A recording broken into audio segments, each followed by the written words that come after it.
Hello. మేమైతే బయటికి వెళ్ళొచ్చేటప్పుడు దారిలో అయితే లంచ్ కోసం మంగళగిరి నుంచి వచ్చే దారిలో ఉంటుందన్నమాట మురుగన్ హోటల్. అక్కడైతే లంచ్ కోసం ఆగామండి. అది మంచిగా అరిటాకు వేసి 4-5 కూరలు, పొళ్ళు, నెయ్యి, అసలు ఎంత టేస్ట్ ఉందంటే ఫుడ్ అంత బాగుందన్నమాట. రకరకాల కూరలతోటి తినలేక చస్తామనుకోండి, అంత టేస్ట్గా ఉంటుంది. అన్ని కూరలు ఉంటాయి, అంత బాగా వడ్డిస్తారు.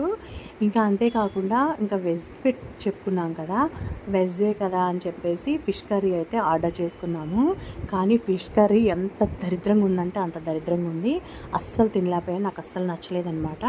వెజ్ మటుకు చాలా బాగుంది. ఆ రోజే ఫిష్ కర్రీ బాగాలేదో మరి నాకు నచ్చలేదో నాకైతే తెలియదు, కానీ నాకైతే నచ్చలేదన్నమాట. వీడియో కనుక మీకు నచ్చినట్టయితే లైక్ చేయండి, షేర్ చేయండి, సబ్స్క్రైబ్ చేసుకోండి. Thank you for watching. Bye.